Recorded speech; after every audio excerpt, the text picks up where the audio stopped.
सर्व सहकारी, उपस्थित आयसीडीएसचे सर्व सन्मान्य अधिकारी, कर्मचारी, उपस्थित सर्व प्रकल्प अधिकारी, इथे उपस्थित असणाऱ्या सर्व अंगणवाडी सेविका, मदतनीस, सर्व मुख्य सेविका, उपस्थित सन्मान्य पत्रकार, विभागाचे आलेले सर्व सन्मान्य अधिकारी, जमलेले बंधू आणि भगिनींनो, मी सर्वप्रथम तर देशाचे लोकप्रिय पंतप्रधान नरेंद्र मोदी साहेब यांना आपल्या महिला व बालविकास विभागाच्या वतीने माझ्या सर्व अंगणवाडी सेविका, सर्व मदतनीस, सर्व मुख्य सेविका, सर्व विभागाचे आपले असणारे अधिकारी यांच्या वतीने उद्दंड आयुष्याच्या मनापासूनच्या शुभेच्छा या ठिकाणी देते। आज खरं तर बरेचसे कार्यक्रम आहेत। आज ग्रामपंचायत विभागाच्या वतीने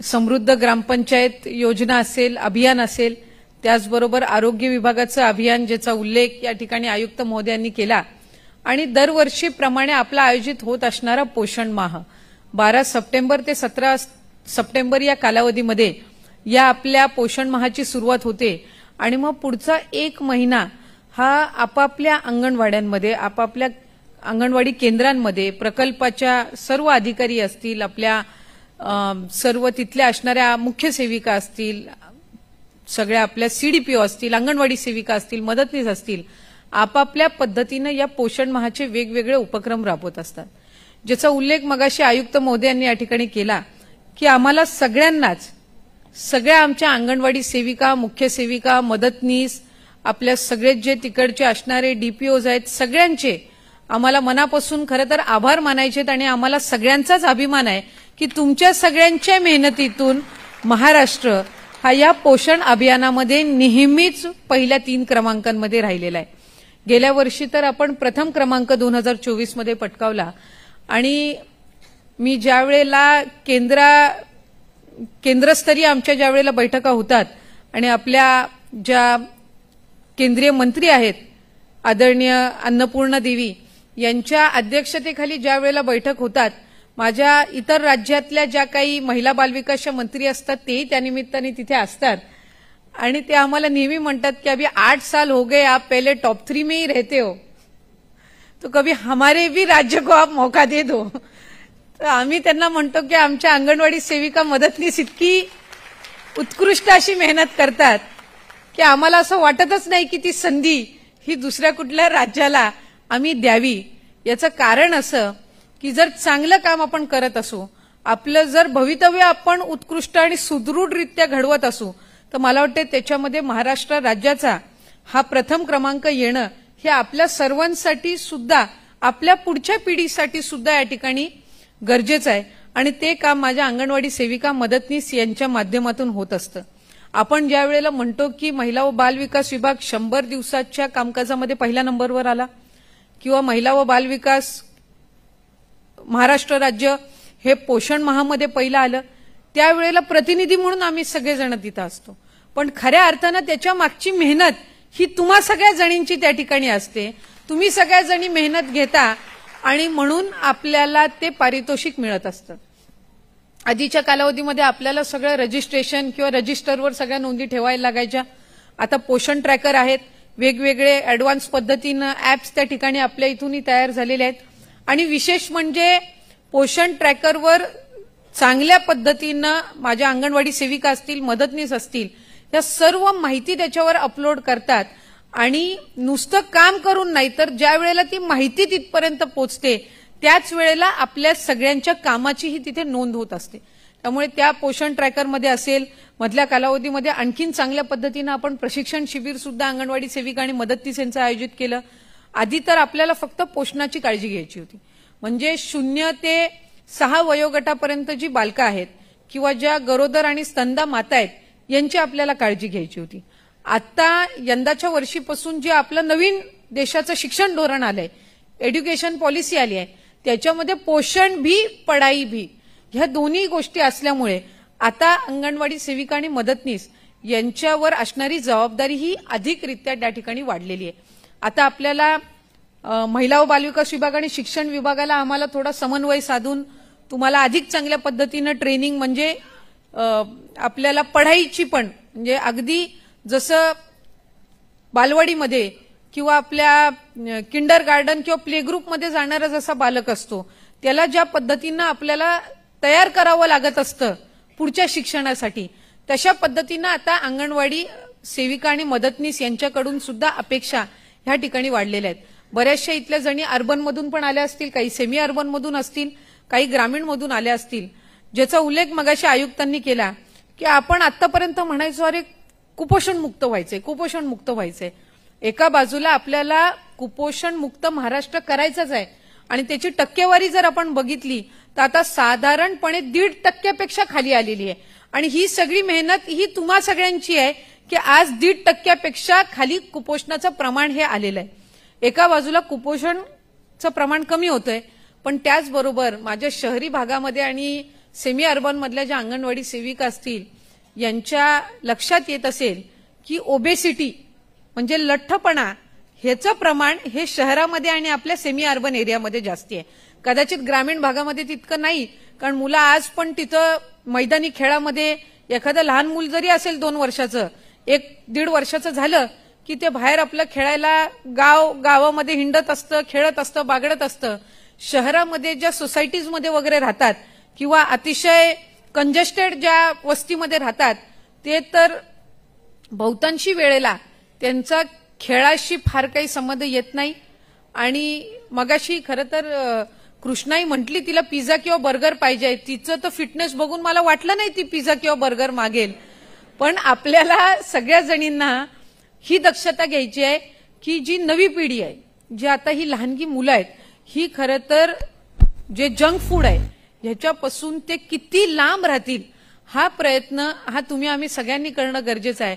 कारण माझ्या या अंगणवाडी सेविका मदतनीस ज्या वेळेला लहान होत्या त्यावेळेला त्यांच्या आईनी त्यांच्या घरातल्यांनी त्यांना पौष्टिक खाऊ घातलं आणि त्याचं महत्व त्यांना लहानपणापासून कळलं.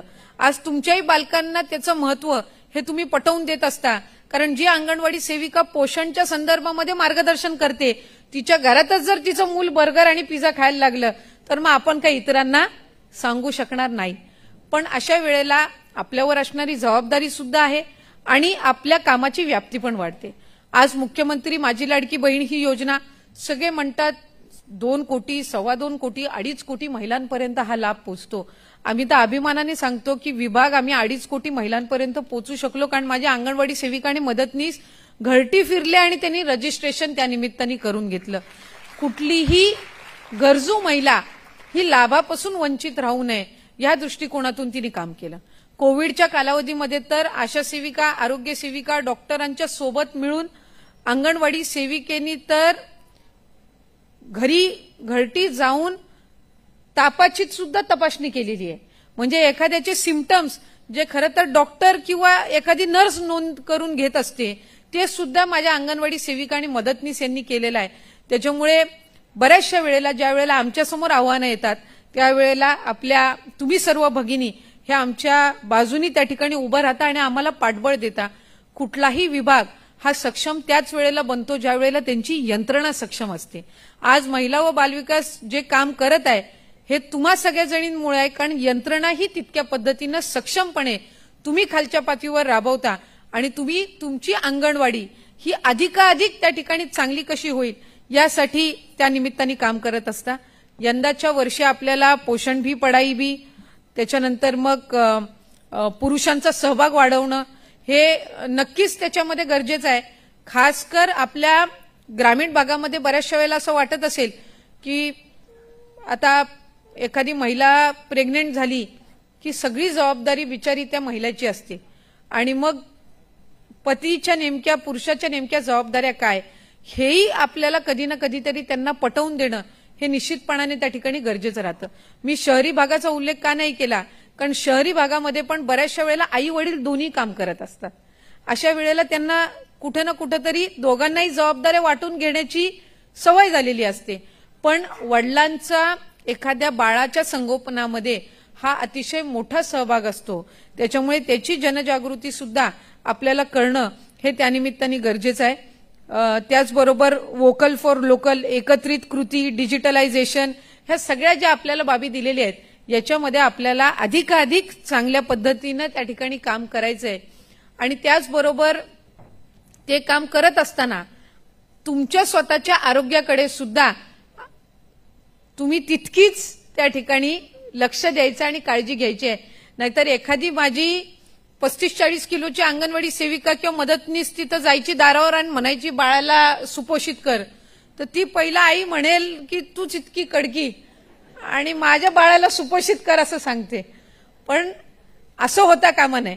आता नवीन ज्या आपल्या अंगणवाडी सेविका मदतनीस जवळपास 18,000ची भरती आपण केली आहे. सर्वात मोठी भरती प्रक्रिया ही महिला बालविकासमध्ये त्या ठिकाणी झालेली आहे.